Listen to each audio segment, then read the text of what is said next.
आप थके हुए हैं, लेकिन शरीर नहीं, आपकी आत्मा थकी हुई है। आप हार मान चुके हैं, लेकिन हिम्मत से नहीं, ऊर्जा की कमी से। आपको कोई चोट नहीं लगी है, लेकिन फिर भी दर्द है, क्योंकि आपकी चेतना कहीं घायल हो चुकी है। ये थकान तब आती है जब कोई अदृश्य शक्ति हमारी आत्मा की ऊर्जा को छूती है। जब हमें लगता है कि हम सब कुछ कर रहे हैं, फिर भी कुछ भी नहीं हो रहा। यही समय है बेटा जागने का। अब आपको हम बताएंगे तंत्र, मंत्र और नज़र क्या है। देखिए, तंत्र का अर्थ क्या होता है, इसको जानना बहुत ज़रूरी है। इसका अर्थ है ऊर्जा का नियंत्रण, और जब कोई इसे द्वेष के साथ करता है तो यही बन जाता है आपकी आत्मा के लिए एक जाल। नज़र कोई अंधविश्वास नहीं है, यह एक वाइब्रेशन है, कंपन है। जैसे कोई आपको देखकर बुरी भावना रखता है, तो वह भावना आपकी ऊर्जा पर चोट करती है। तंत्र, मंत्र और नज़र आपकी सफलता को रोकने वाली अदृश्य ताले होते हैं। इन्हें तोड़ना बहुत ज़रूरी होता है मेरे बच्चे। आओ बेटा, मैं आपको बताता हूं कि ओरा और ऊर्जा का शरण का रहस्य क्या होता है। मैं बताऊंगा, इसको ध्यान से सुनिएगा, पूरा वीडियो अंत तक आपको सब कुछ जानने को मिलेगा। आज आपके शरीर के चारों ओर एक ऊर्जा की परत होती है, जिसे हम ओरा बोलते हैं। यही ओरा आपकी रक्षा भी करता है, लेकिन जब यह ओरा कमज़ोर पड़ता है तो आप नज़र, तंत्र या किसी की द्वेष भावना का आसानी से शिकार बन जाते हैं।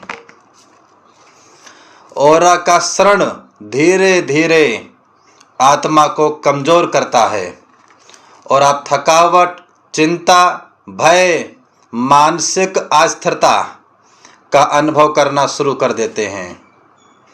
यह तभी रुकता है जब आप चेतन रूप से इसकी रक्षा करें। आइए मैं आपको अब बताता हूं कि ऐसे कौन से प्रभाव हैं जो संकेत देते हैं कि कुछ ना कुछ तो गड़बड़ है हमारे ओरा में। पहला संकेत, बिना कारण पूजा करते ही नींद आ जाना। मंदिर का दीपक बार बार बुझ जाना। बार बार सिर दर्द या भारीपन रहना। मन में अचानक डर या बेचैनी हो जाना। अपनों से दूरियां बनना शुरू हो जाना। घर में बार बार कलेश और चिड़चिड़ापन रहना। ये सभी संकेत हैं कि आपके ऊर्जा पर बाहरी प्रभाव बन चुका है, जिसे समझना और समय रहते शुद्ध करना बहुत आवश्यक है मेरे बच्चे।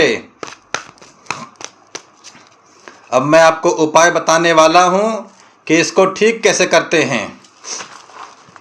सेंधा नमक होता है, सेंधा नमक का स्नान करना। आज बताऊंगा सेंधा नमक का स्नान का उपाय क्या होता है। एकमात्र उपाय है जो ना केवल बहुत ज़्यादा प्रभावी है, बल्कि पूरी तरह से सुरक्षित और शुद्ध भी है।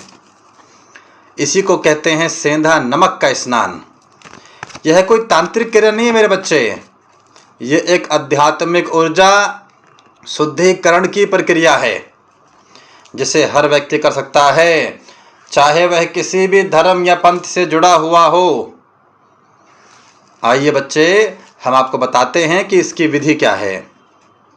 एक बाल्टी जल लेना है आपको, और एक मुट्ठी सेंधा नमक लेना है, और तुलसी के 11 पत्ते लेने हैं।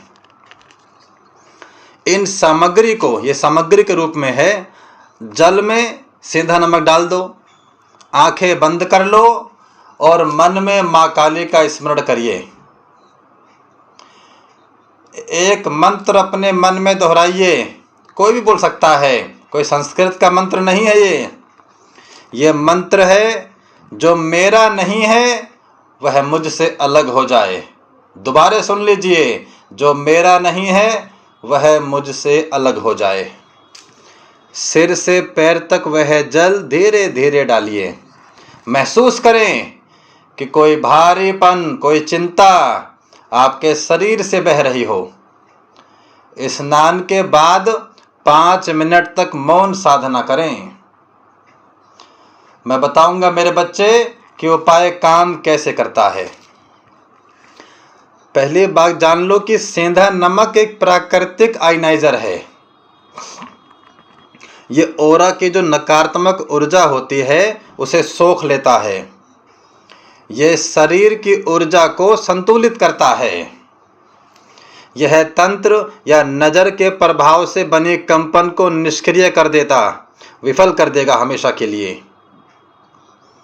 जब आप जल, मंत्र और चेतना को एक साथ मिला करके स्नान करते हैं तो आत्मा के बने ऊपर जो धब्बे होते हैं वो साफ होने लगते हैं। यह प्रक्रिया आपकी आत्मा को धीरे धीरे फिर से जागृत करती है। अगर आप यह वीडियो यहाँ तक देख चुके हैं तो यह केवल एक वीडियो नहीं रहा, यह आपके आत्मा की यात्रा बन चुका है। आंखें बंद कर दीजिए और महसूस कीजिए जैसे कोई बोझ उतर रहा हो, जैसे आपके चारों ओर कोई शक्ति कवच रच रही हो, जैसे जो वर्षों से जमा हुआ था अब वह बह रहा हो। अब केवल एक वादा करिए मेरे से, मैं अब खुद से दूर नहीं रहूंगा। मैं अपने आप को जागृत करूंगा। हर बार जब आप सेंधा नमक से स्नान करेंगे तो समझ लीजिए यह आत्मा का स्नान है, पुनर्जन्म है, प्रकाश की ओर पहला कदम है। यदि आपके भीतर कुछ हिला हो, कोई भाव जगा हो तो समझिए माँ काली की कृपा आपको छू रही है। यह वीडियो सिर्फ जानकारी नहीं है, यह एक जीवन की पुकार है। इसे वहीं तक सीमित मत रखिए मेरे बच्चे, इसे अपने प्रियजनों तक पहुंचाइए। किसी एक तक जो आज भी परेशान है पर बोल नहीं पा रहा है। और यदि आपके मन में कोई सवाल है, कोई संशय है, कोई रुकावट है तो हमने व्हाट्सएप नंबर दिया हुआ है, हमसे जुड़ जाइए। एक बार जुड़ जाएंगे तो फिर आपको जीवन में हमेशा मार्गदर्शन माँ काली की साधना के संदेश से मिलेगा। याद रखिएगा, हमसे जुड़ना आपके लिए कोई बोझ नहीं है, लेकिन शक्ति से जुड़ना है जो आपको गिरने से पहले थाम सकती है। इस जुड़ाव में आपका ही कल्याण होगा और यही माँ काली की सच्ची इच्छा है। कमेंट में एक बार सच्चे दिल से जय माँ काली, जय माँ भवानी लिख दीजिए। माँ काली आपको अवश्य आशीर्वाद देंगी। जय महाकाली, जय शमशान काली, जय भद्रकाली।